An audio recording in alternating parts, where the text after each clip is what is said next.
This is Better Business Coach, session number 15. This is the Better Business Coach Podcast, your source for critical sales training, proven education, and actionable worksheets. All downloadable for immediate use. We work hard so you don't have to. Now your host, the rapid growth guy himself, Matthew Pollard. Hello everyone and welcome back to Better Business Coach. My name is Matthew Pollard and as always I am your rapid growth guy. Today is a follow-on session from session 14 where we spoke about pricing and we hinted at the importance of personal branding and the importance of packaging. And today I have the benefit of sharing extra content on that with you with Dev Singh, who is a world-renowned business strategist, executive coach, and entrepreneur. He's worked with several hundred executives, entrepreneurs, and professionals on building and optimizing world-class brands. And just like me, he's had the opportunity because of this to work in diverse markets like Melbourne, Sydney, Perth, London, Stockholm, Toronto, and Mumbai.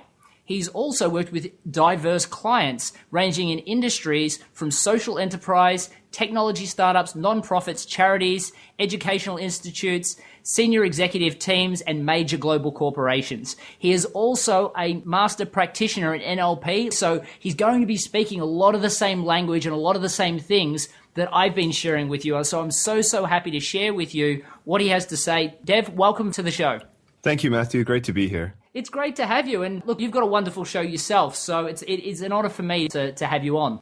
Thanks. I'm looking forward to have you on the show as well. It's on hiatus at the moment, but season 1 is up and kicking. And I encourage all your listeners to check it out as well. Well, from what I've heard, it's kicking goals, and a lot of it is to do with the fact that you're speaking a very similar language that got us into the top of new and noteworthy in iTunes. Yeah, look, I've listened to a couple of your episodes now since you told me about it, and I've checked it out, and it's amazing. What you're doing with your podcast is truly unique, I have to say, because there's a big trend in podcasts at the moment to do interviews and have conversations, which personally I love that. But what you're doing is really, putting yourself on the line to share really, really sincere and direct education, which is rare to find in a lot of podcasts. And it's really useful stuff. Like I've already learned a lot from listening to the 2 episodes I heard. Well, I appreciate that. As you know, putting together a podcast, it takes a lot of energy. And funnily enough, interviews actually I find much easier, even though they offer a lot more content, because in an interview, they're used to talking about certain things and I've just got to ask great questions. But when you've got to speak for 20 minutes straight out about a certain topic, it really does take a lot of energy. I totally agree with you, mate. That was my logic for doing a podcast in an interview format. Well, there were 2 things. One was conversational because I like talking to people, but the other is that I came at it with a hacker mindset. And I said, let me figure out all of the quickest and shortest routes to getting the most value to people. You happen to be exceptional at doing this anyway. For me, that was the way that I went by it. And I think that's very relevant to what we're going to be talking about later in the show as well. Yeah, definitely. And look, I can tell you it wasn't my first go at it. I did a practice with a friend of mine, Daniel Lima, who's almost a best-selling author now in Australia. And we have a Dan and Matt podcast, which actually shares some great messages on marketing and strategy. However, for me, it was a 1-a-month podcast just so I could work out all the finer points, like I'm sure you have, about just how hard it is, but all the little secrets you need to know to make an iTunes new and noteworthy podcast. Absolutely. Now, let's get right into the content. I know that you are a personal and organizational brand specialist, and you focus primarily on differentiation as well, which is great because what we've been talking about with the listeners is how to separate yourself as a business coach. And we talked about in session 2 and 3 about how to do an elevator pitch to get people interested. And I even notice in one of your blog posts, it's written like an elevator script of we help you create sales letters in 60 minutes, even if you've never done one before, which is the exact terminology that we were teaching in session 2. So a lot of the stuff that you share is going to be great content for the coach. But what specific things or what ways of differentiating would you suggest are important for a business coach to really know and embrace into their business? Look, as you mentioned in my bio, I've worked with professionals and entrepreneurs all around the world, and hundreds of them, and a lot of them have been coaches and business coaches as well. I wouldn't say most of them, but a lot of them. The reason I say that is to emphasize the point that there are certain belief systems and approaches and attitudes towards differentiation, towards branding, towards marketing that transcend cultures and industries and sectors. No matter where you go, there are certain things that just get looked at in the same way. And one of those things I've found is that branding and marketing are not differentiated even between themselves enough. And I know that's not exactly the question that you were asking, but I always find that it's really, really important when you're thinking about your differentiation to understand where differentiation sits in branding and where it sits in marketing. I was meeting with someone just the other day to give them some advice on their not just the differentiation really, but it was their approach to packaging, their approach to their brand, their approach to working with clients. And we got talking about this idea of how basically she asked me this question. She said, how do I set myself up to be an expert? And I said, that's really interesting that you say that. And I think it's a bit of a misnomer because a lot of people think that when they set themselves up to be an expert, they build a fancy website, they put up a bunch of testimonials, they dive into a very superfluous kind of level of content marketing. They do all of these things that are very checkbox, and they feel that, okay, now I've set myself up, so I am differentiated as an expert. The problem with doing that approach is that it can be quite simplistic. When you approach that without really understanding the difference between branding and marketing, is that you're coming at it from almost this attitude of I'm going to be different just like everyone else. And when you're different just like everyone else, you're not actually differentiating yourself based on anything that is actually integrated and congruent with the differentiation in terms of the value that you're offering. And I think this is where most people go wrong. They try and differentiate themselves with a bunch of tactics, with a bunch of tricks that are necessary and become very fundamental later down the line. But your first approach to differentiation should be absolute 110% clarity on what is the unique value that you're actually bringing to your clients and customers. Particularly not just in terms of the products or services, but also in the experience that your customers and clients are going to have of working with you. That to me is the biggest differentiation, and that to me, in fact, is the definition of branding. The way that I define branding or brand exactly is the experience that your customers and clients have of their relationship with you. That's really well put. And it's funny that you say that. I talked about significantly in the last podcast, unified message and how important having a unified message was. Mm-hmm. And I'm sure you have one as well, and I'm looking forward to hearing it in a second. But for me, at a young age, I used to call myself a sales, niche marketing, and differentiation specialist. And everybody went, oh, well, that's nice. But it didn't really convey a unified message about what I delivered. And none of those concepts people could really identify with or understand. As soon as I started calling myself a rapid growth coach, and I have a rapid growth program that helps people obtain rapid growth, everyone got really excited about that because people want rapid growth. The other things are just the features of what I did. Yeah, I agree with you as well. I also think there's a fine line between that where I could potentially not agree with you, Matthew, and I don't say that to necessarily challenge the specific rapid growth coach terminology that you work with, but that some people fall into the trap of, again, being very simplistic about it, and they feel that if I just have the right catchphrase, if I just have the right slogan, or even so much as if I just have the right colors in my logo, I can start getting out there and getting better business. The issue that I have with that, the concern that I have for coaches that I work with, is that it can be a very, very easy procrastination mechanism. It can be very, very easy to fall into that trap where I'm of the mindset that the best differentiation and the best marketing that you can possibly do is doing really good work and having that proof of concept, especially when you're starting out as a coach, but really at any level as a coach. So I've worked with a lot of people who have tried to come up with very interesting names and interesting titles. Sometimes they hit and sometimes they miss. When they miss, the reason they miss is because they're trying to be clever. They're not trying to be useful. When you call yourself the rapid growth coach, it makes sense. It's very practical. It is what it is. And the most important thing is that it's very congruent with your history and your experience in the fact that you've delivered a lot of rapid growth for your clients. But some of the names that that people come up with for themselves, it can be a bit of a joke, to be honest. They can sit there for hours. I can agree with you. Look, the bottom line is that a name is only one thing, and quite frequently, as part of what I do, I'll look back at what they've done in the past, and you have to create a unified message with what they've done because you've got to back it up. And a lot of times when you talk about packaging, for instance, if I called myself the rapid growth coach and then I said, so what I do is I sit down with you for 2 hours every single week and talk to you about things that you can do to make your business better, it wouldn't send that unified message. So it's only the start. It's the core message that you then filter in to everything else that you do. So no, I don't take it as you're disagreeing with me at all. I feel that what you're saying and what I'm saying is exactly the the same. You've got to come up with something that's going to differentiate you and make a very simplistic message out to the world about what you deliver. But it's got to be connected to things that you can actually deliver and past experience that you've actually delivered to others. Absolutely, absolutely. I also think that just like when you build a great website, it doesn't necessarily mean that people will automatically flock to it.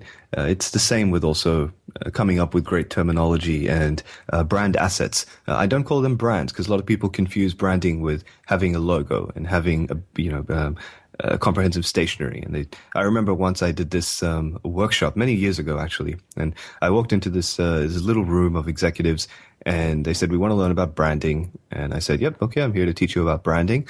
So I started up and I said, well, before we begin, have any questions before we even dive into the content? And as I like to do, because it stimulates engagement and gets people talking and really feeling like, everything is customized to them, which I try to do as I go along the presentation. And they said, yeah, one of them literally said, I'm trying to decide whether my logo should be red or green. And I said, initially it was fine. I didn't scoff at it. I just said, okay, that's fair enough. And I tried explaining to them that, look, that's a part of, of your brand asset.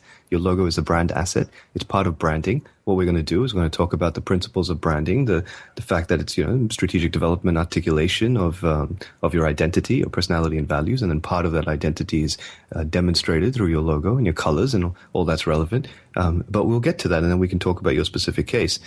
And they started getting restless. I mean, he started getting restless, this person. He started saying, no, I just want to know what color it should be. Because I really feel like if I do this, I'm going to make $1 million next year. He didn't say this literally, I'm exaggerating now, but his attitude was pretty much that once I get the colors right, all of a sudden I'm going to just explode my business results. And the issue with that, it's very common sense between you and me. But I've come to realize that without sounding condescending or patronizing, the fact is that a lot of people, it's not common sense for them. They really do get caught up in what kind of hype they need to project. I find when people create their brand assets, they feel that something as simple as having the right colors in their logo is going to explode their business to making, $1 million more in the next financial year. The issue with that is that you can build even the most comprehensive, relevant, sophisticated, unified message. If you're not projecting that message out to the right audience, at the right time as well, then it's just not going to work for you, because what works for you is not actually your brand asset. It's your branding. And like I explained at the start, my definition of branding for that very reason is that it's the experience that your customers and clients have of their relationship with you. If you just build a bunch of brand assets, including your unified message, and you leave it on the table and you don't have any customers or clients to experience the relationship that they have working with you because of those brand assets, then you essentially don't have a business, and therefore you don't have a brand.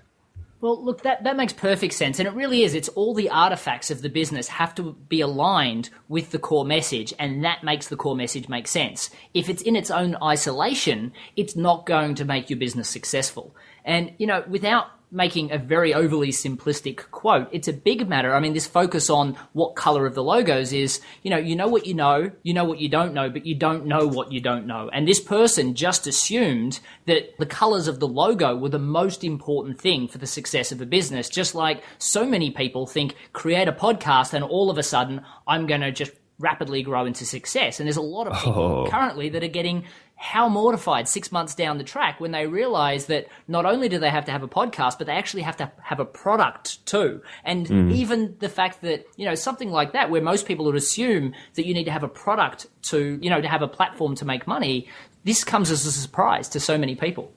Oh, tell me about it. And look, to be honest with you, Matthew, it's something that happens to the most experienced and the best of us as well. I've been down that path. I've made that mistake as well. And I can tell you, I pride myself on having very good relationships and friendships with people who are a lot more successful and experienced than I am.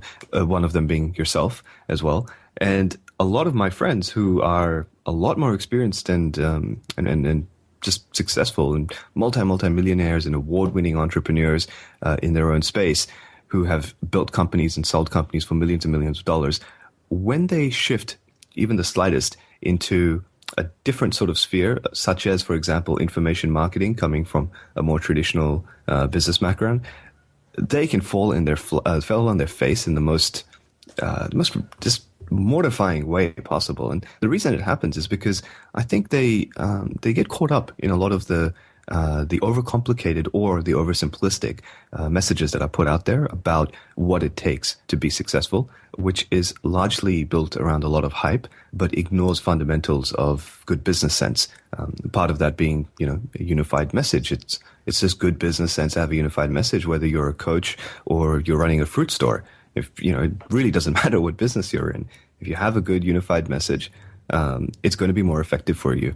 If you take that message and then make sure that your audience is clear and you're clear about who your audience is and you're opening up effective channels to have that communication streaming properly, and that your packaging, your pricing, everything to do with everything that you're talking about is actually unified in line with the language that your audience needs to be speaking, then you're actually going to get some traction there. If you ignore those and start focusing on, well, I need to build a podcast this week and I need to fix up the colors in my logo the next week, then you can get caught up in this vicious cycle of particulars that are not actually meaning anything to your customers and clients, because at the end of the day, they care about the results that you can get them.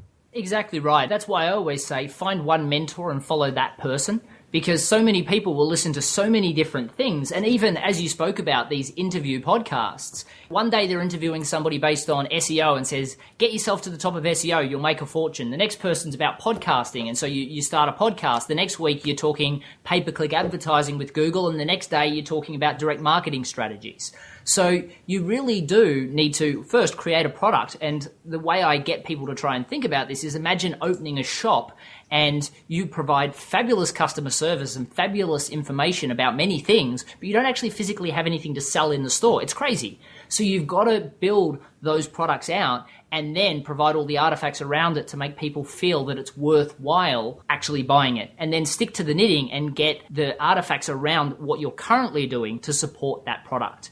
And this is a great segue into the next question that I was going to ask you, Dev. But being mindful of time, as I know a lot of our listeners listen to this podcast on the way to work or on the way out to see clients, and we are approaching that 20-minute mark, and I can see that Dev has so much content to offer on packaging and pricing, which I'm sure our listeners are very, very interested in. So let's press pause and we'll jump straight into the content in the next episode. So if you're listening to this and you've got a little bit of extra time, I'll make sure I post part 2 at the exact same time as part 1 so that you can get straight into it. So thank you very much for your time. If you haven't already, please take a second. It really only takes about 30 seconds to hop on iTunes and post a review for Better Business Coach Podcast and the star rating that you feel that it's worthy. Thank you very much in advance, and I'll see you for part 2, if you have time, straight away.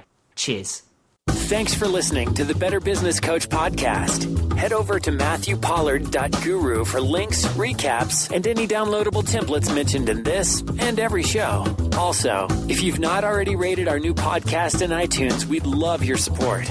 Simply leave a review and the star rating you think worthy. Hey, and don't forget to subscribe so you don't miss a thing. Thank you in advance, and see you next time.